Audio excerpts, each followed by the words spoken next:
Bueno, entonces ya para finalizar esta parte vamos a usar SymPy como medio para obtener los gradientes, en este caso de regresión lineal, porque luego vamos a usar los gradientes en nuestra optimización, que todavía va a ser caja negra, todavía va a ser optimización con Minimize, pero en vez de esperar que alguien nos dé esa expresión que teníamos del gradiente o calcularla nosotros mismos, vamos a usar SymPy para generarla, ¿no?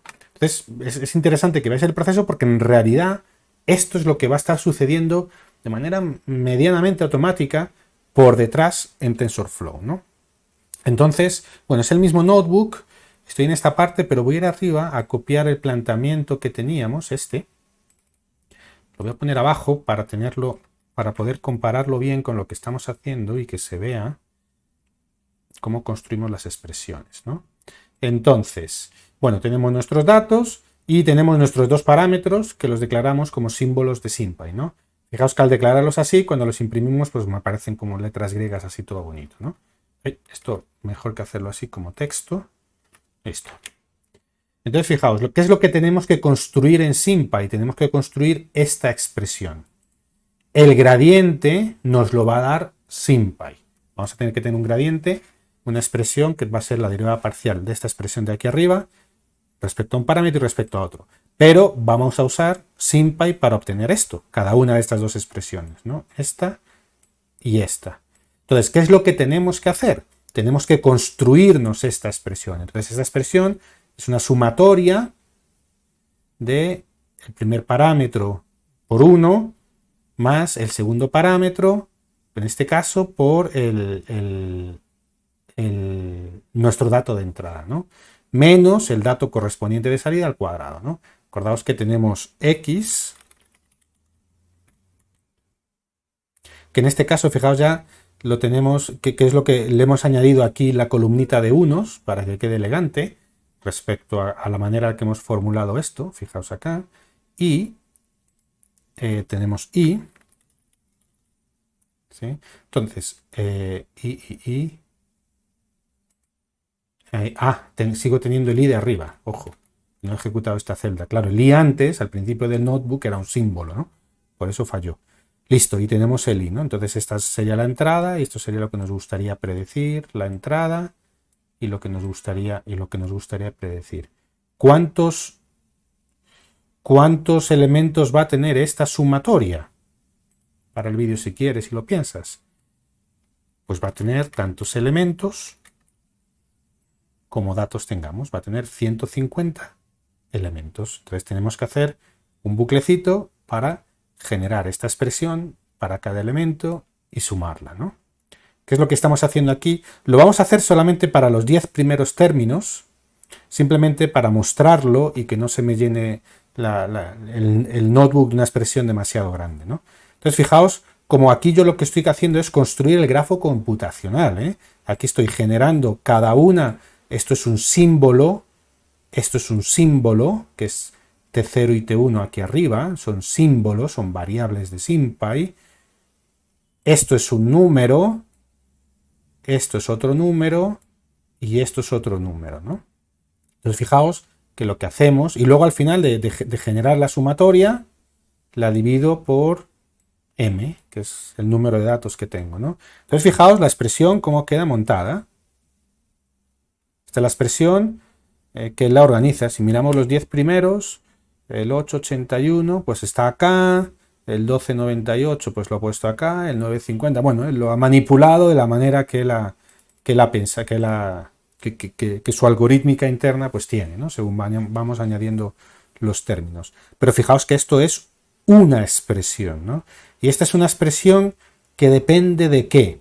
Esta es una expresión que depende de, fijaos que es esto al cuadrado, pues esta expresión va a depender de z0 al cuadrado, de z0 por z1, va a depender de z2 al cuadrado y de z1 por z0 al cuadrado, que es este, ¿no? Entonces esto se puede simplificar porque todos los z0 se me van a sumar, todos los z0 al cuadrado se me van a sumar, todos los z1 por z0 se me van a sumar, los que me vengan de este cuadrado, o sea, de desarrollar este cuadrado aquí y de este cuadrado, y además se van a generar z0 al cuadrado también, ¿no? Y una serie de números al cuadrado, porque todos estos van a ir al cuadrado y se pueden resumir en un solo término, ¿no? Entonces fijaos que esta expresión yo le puedo decir a SymPy que me la simplifique, y fijaos cómo me la simplifica, ¿no? z0, z0 al cuadrado, z0 por z1, z0 solo, z1 al cuadrado y z1 solo. ¿Sí? Perdón, z1 solo no, z0 por z1, ¿sí? Y luego z0 solo, y luego z1 solo, y luego un número solo. Es decir, me ha recombinado los términos que salen de desarrollar el cuadrado de cada uno de estos, ¿no? Y a esta expresión, yo directamente, yo le podría decir, y entonces dame la derivada parcial respecto a z0, ¿sí? Listo, perfecto, 2 por esto, que es lo que vemos aquí, más z1 por esto, respecto a z0. Efectivamente, este z0, entonces es este, ¿sí? Menos este término. Aquí no hay z0, por tanto esto es 0, aquí no hay z0, por tanto esto es 0, y aquí no hay z0, con lo cual es 0, ¿no? Listo, y fijaos que esto directamente es lo que ya le podría dar respecto a T1 y respecto a T2, a Z0 y Z1, Z0 y Z1, no 2, Z0 y Z1, esto es lo que yo le podría dar directamente ya a cualquier mecanismo de optimización que tuviera. Esto es directamente, fijaos, esto es respecto a Z1, esto es este término de aquí abajo. Y esto es este término de aquí arriba. Sabroso, ¿no? No he tenido que hacer yo las derivadas, no he tenido que andarle pidiendo a nadie las derivadas, me lo ha hecho SymPy, ¿no? La salvedad es que lo hemos hecho para los 10 primeros, simplemente porque yo quería mostrar aquí la expresión completa, ¿no? De todos los datos. Lo puedo hacer sin tener que mostrar la expresión completa, entonces aquí ya lo hago como una función para construir la expresión.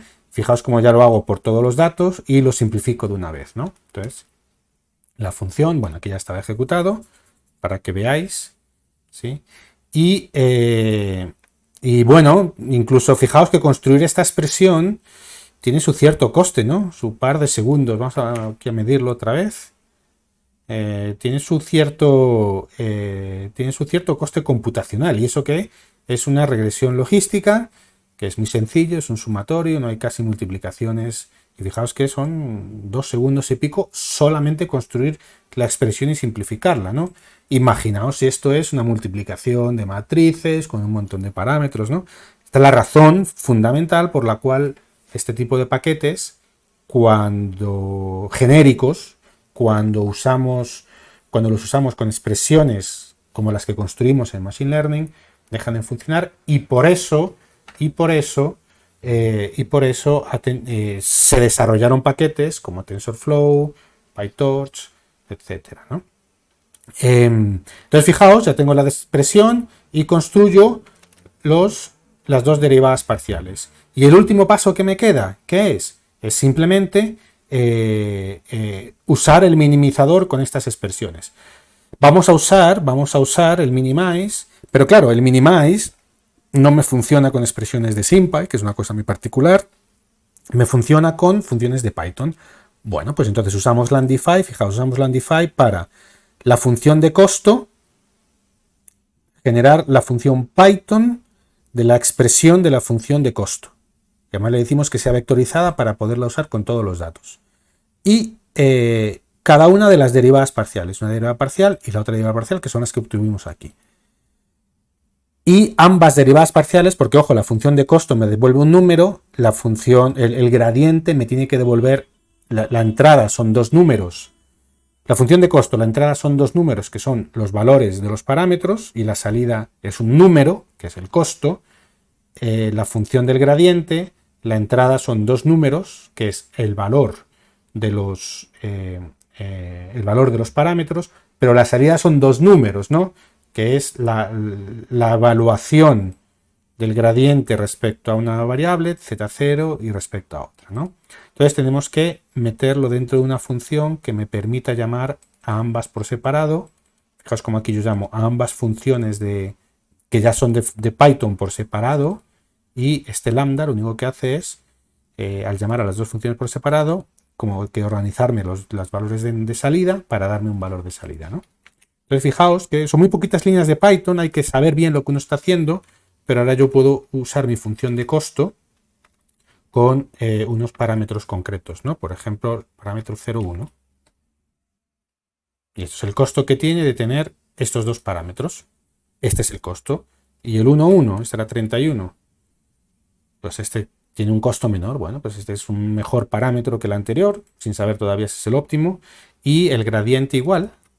El gradiente es una función de dos parámetros, que son los parámetros z0 y z1 de nuestro modelo, de dos argumentos, que son los parámetros de nuestro modelo. Y la salida es ¿qué? El vector que me representa el gradiente, es decir, la evaluación de la derivada parcial de la función de costo respecto al primer parámetro y la evaluación de respecto al primer parámetro cuando lo evalúo con z0 igual a 1 y z1 igual a 1, y la derivada parcial de la expresión de costo respecto al segundo parámetro cuando lo evalúo cuando z0 tiene este valor y cuando z1 tiene este otro valor. Listo, ya tengo las funciones de Python que me permiten, ya estoy en el mundo Python, he usado el mundo simbólico para generar las derivadas parciales, las he pasado al mundo de Python y ahora ya puedo minimizar normal y corriente. Y este es el valor que teníamos anteriormente, ¿sí? Entonces fijaos que este es el mismo flujo de trabajo que hicimos en el módulo 1, con la única diferencia importante, y es que hemos usado un paquete de cómputo simbólico para tener el gradiente, ¿no? Pues esa es una de las virtudes de estos paquetes, ¿no? Sobre todo TensorFlow y PyTorch, que lo que me permiten es montar expresiones de funciones de pérdida de Machine Learning que son muy basadas en operaciones con matrices y simbólicamente obtener los gradientes de manera automática, ¿no? Con lo cual, mi trabajo como desarrollador de algoritmos, o a lo mejor no para desarrollar algoritmos desde cero, sino simplemente para añadir alguna expresión, por ejemplo, el término de regularización, pues es un término de la expresión de la función de costo, y entonces me cambia la derivada, me cambia las derivadas parciales, y necesito, para poder optimizar, necesito usar la derivada parcial de la expresión nueva que incluye el término de regularización, ¿no? Entonces, mi trabajo como desarrollador o modificador de algoritmos de Machine Learning se simplifica brutalmente, porque claro, el ciclo desde que uno tiene una intuición, voy a añadirle este término a la función de pérdida, a ver qué sucede, desde que yo tengo esta idea hasta que la implemento, que TensorFlow y PyTorch además me dan implementaciones muy optimizadas para que funcionen de manera eficiente, además en GPU, pues yo si no tuviera esto, yo tendría primero que hacer la derivada a mano, implementarla, no equivocarme, y luego a lo mejor si quiero ya hacer una implementación eficiente de esa optimización que usa esas derivadas implementadas en GPU, que también es otro cuento, es otra historia, ¿no? Entonces, el salto que se ha dado, un poquito para que lo apreciéis, ¿no?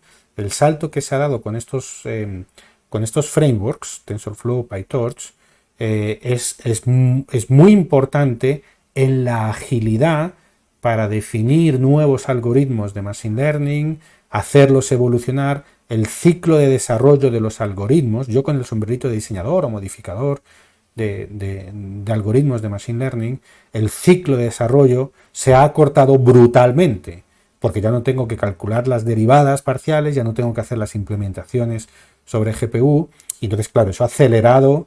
Esto es la razón de verdad por la cual estos paquetes aceleran el desarrollo de algoritmos de Machine Learning, ¿no?